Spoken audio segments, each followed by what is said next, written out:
folks, how's it going? I hope you're all doing well. Welcome to this spoiler-filled review of The Substance. It's up for several Oscars. Overall, I really like this movie a lot. It is a wild, trippy ride.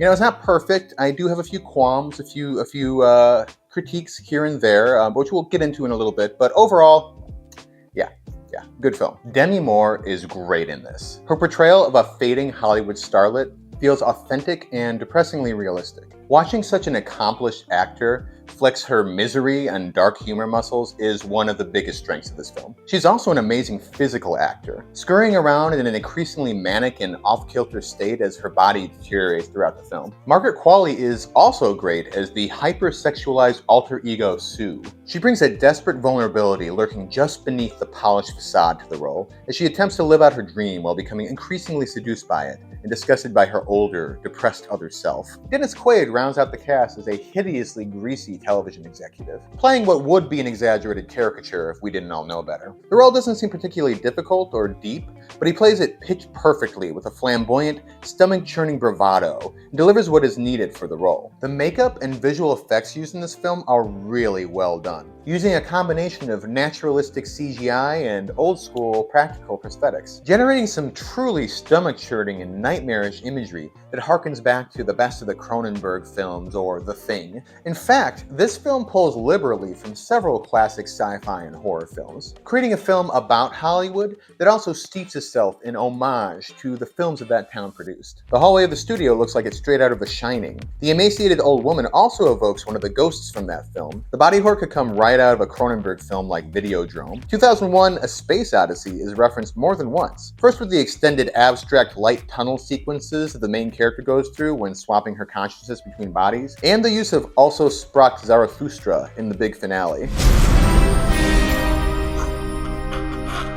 The story also reminded me of Death Becomes Her, with a fading starlet gaining some sort of supernatural power that comes at a cost in order to maintain her beauty and status. The blood-soaked final scene is almost an inversion of the blood-spattered finale of Carrie. The surreal nightmare imagery and dreamlike setting, critiquing Hollywood no less, feels like it must owe at least a tip of the hat to David Lynch. While the film wears its influences on its sleeve, it does what every good piece of art does: take from the past greats and mold it into something new and unique. The film is stuffed with hyper-sexualized imagery and a healthy dose of nudity. Large swaths of the film play more like a modern music video, all thumping bass, fisheye lenses, neon colors, and hypersexualized voguing. This effectively paints the world as a false, manipulative facade, while also contrasting well with the gross, sloppy body horror that almost inevitably emerges to disrupt these sequences. In its best moments, the film has an almost hypnotic quality to it. The editing is especially effective when the film is contrasting between two extremes, using close-up shots of wiggling shrimp and slathered, chewing maws, smash cut against close-ups of Demi Moore's increasingly sallow, crestfallen face. Elizabeth sloppily smashing a meal together while she watches Sue on TV trashing her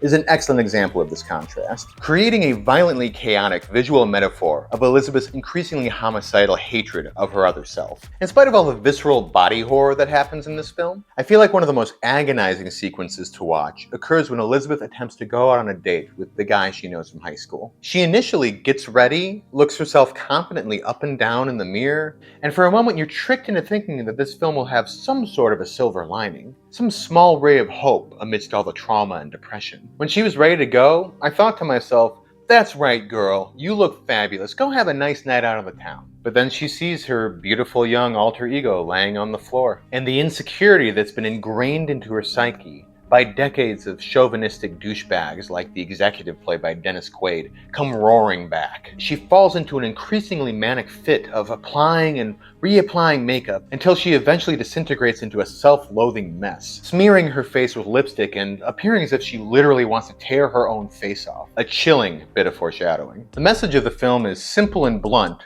but effective. It heavily critiques the impossible beauty standards and chauvinistic attitudes that infect not just Hollywood, but society as a whole. We get to witness how differently the same people respond to the two different versions of our protagonist, as the older Elizabeth is routinely dismissed, ignored, or outright antagonized by the same people who drool and fall all over each other in an attempt to curry attention from Sue, or ogle and objectify her for their own ends. Both women face misogyny and a world hostile to their gender, but it manifests itself in different ways depending on the age of the victim. Old women are useless crones to be discarded. Young women are sex objects to be ogled and consumed. These are the messages that this woman has internalized. The core message is more about the psychological effects that this type of world has on a person, and her inability to find love for herself without the need for external validation. Elizabeth clearly has a successful career as an Oscar-winning star of the silver screen. Like many actors and celebrities, she peaked at a certain point, and then began to fade into obscurity as executives' eyes wandered and younger, more hungry actors swarm in to fill the void. Rather than just moving on and trying to find new adventures and happiness beyond the limelight, Elizabeth wallows in self-pity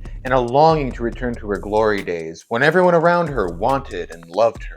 Never mind that love was largely superficial and objectifying. It was positive attention that made her feel special and wanted. The film makes sure that we know that she is ultimately responsible for her own actions, as the story offers her a lifeline in the form of the dorky, lovable man she knew from high school, who is obviously unabashedly attracted to and charmed by her. A potentially happy relationship is sitting right there, right in front of her. But she doesn't see it until it's too late. So hyper-focused as she is on her own misery and obsession with reliving the past. Her failure to go out with him is the most heartbreaking moment of the film. While the world is portrayed as a clearly oppressive, abusive environment that pushed Elizabeth into this state of mind, the film never lets her off the hook in terms of her own free will and ability to make her own choices. At the end of the day, this woman had a fabulously successful career, far greater than most of us can ever dream of, and lives in a beautiful apartment with an amazing view. She could easily travel, start a new project, or do virtually anything she wanted, but stubbornly remains locked in her own small world of bitterness and obsession. As horrific as the absolutely bonkers end is for this character, you can clearly trace the path of responsibility leading directly to her. Because she's been raised in a world of superficial facades, where your worth and how you're treated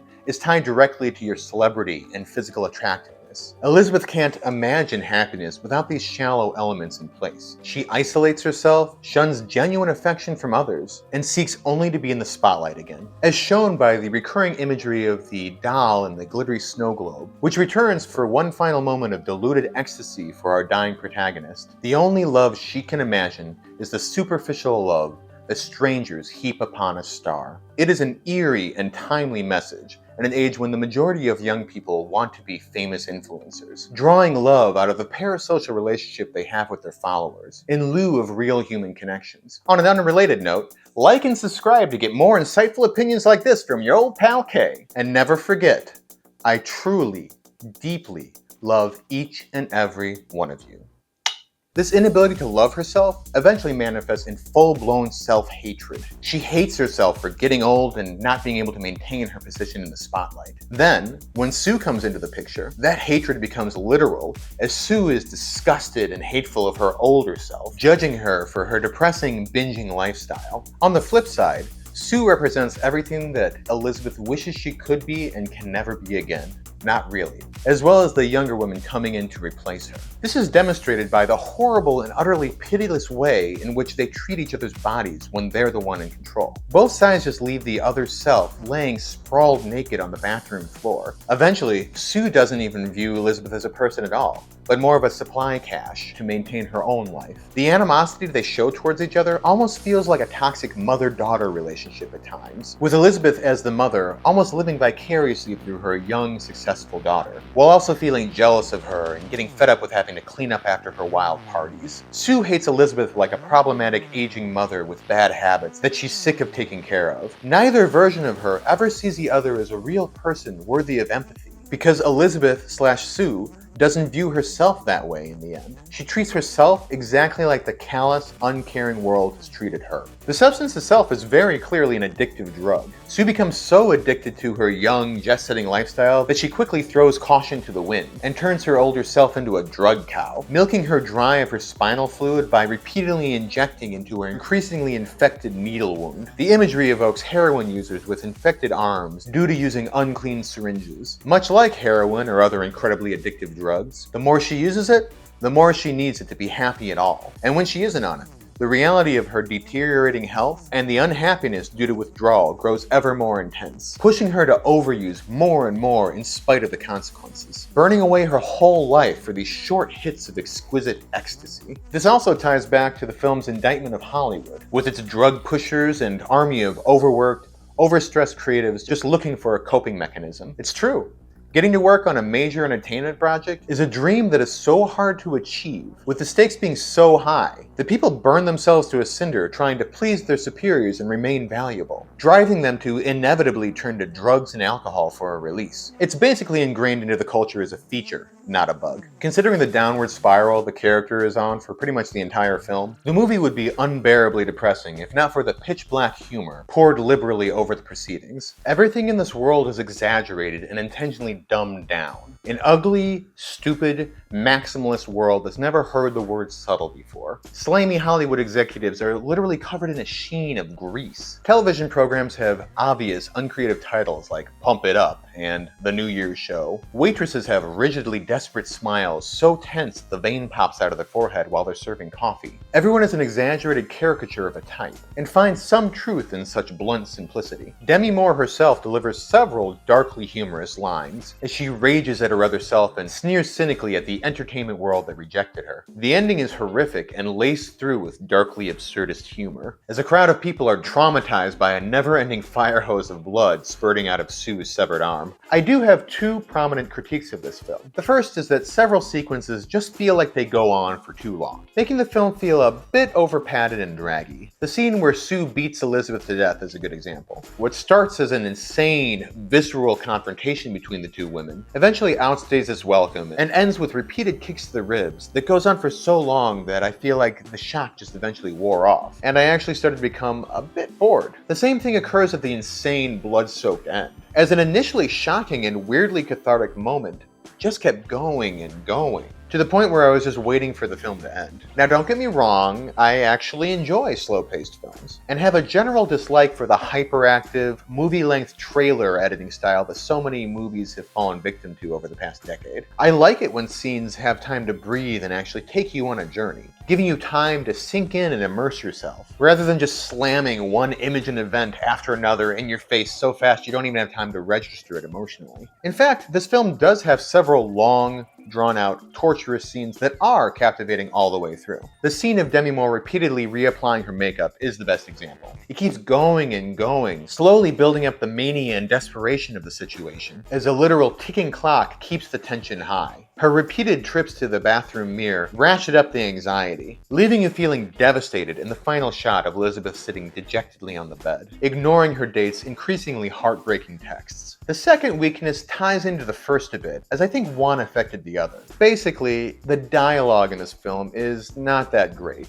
and a bit sparse for my taste. I know it's a largely visual, metaphorical, dreamlike film, and I don't demand that dialogue be occurring every second of runtime, but I do enjoy a good conversation between characters to help flesh them out and reinforce the themes of the film. Most of the dialogue in this film is very basic and obvious, bordering on cliché, and is often just completely absent as we run through several dialogue-free sequences. In a way, it fits with the blunt, stupid, subtlety-free universe we're inhabiting, but nonetheless, I could have used a bit more. It almost feels like they knew the writing wasn't that great, so they trimmed a lot of it out and replaced it with sequences that ran for a minute or two past their welcome. But in the end, I think these are relatively minor nitpicks of an overall great film. The lead performances are great, the visual aesthetic and direction is trippy, exciting, and engaging, the concept is unique, the effects are top-notch, and the message rings true. This is definitely a worthy contender for the Oscars this year, and I'm glad to see that it's nominated in a few different categories. It's also already received several awards and accolades, so I think people are aware that this is something to watch. This is something worth your time for sure. I give The Substance a very strong B+, or maybe an A-, I don't know, A-, B+. The fact that I watched it a few weeks ago and I'm still thinking about it, and every time I think about it I have positive feelings towards it, that tells me this is a good movie. And that's it. That's the review. Thanks for sticking around to the end. If you are here listening to me, then that must be true. If you liked what you saw here, then please, give the video a like and, think about subscribing. If you're one of those people who like this video so much, you want to go watch another video by me right away, you may notice that All the rest of my channel is just Doctor Who. That's all it is, just Doctor Who all the way down at the moment. The reason for that is because I love Doctor Who, and this channel's not that old yet. You know, it's only about a year and a half old, and I figured I wanted to start the channel by talking about something that I knew a lot about. You know, get my feet wet. And Doctor Who, you know, I'm a huge nerd, so Doctor Who is the one. But now that I've been doing this for a while, I'm feeling the itch to expand my repertoire, to talk more about films and television series I like, you know, books, music, all that good stuff, I have a lot of interest. Video games, hell yeah. So, you know, stick around, and there will be undoubtedly more film reviews in the near future. But that's it. That's all I gotta say. So, you know, until next time, okay? Signing out.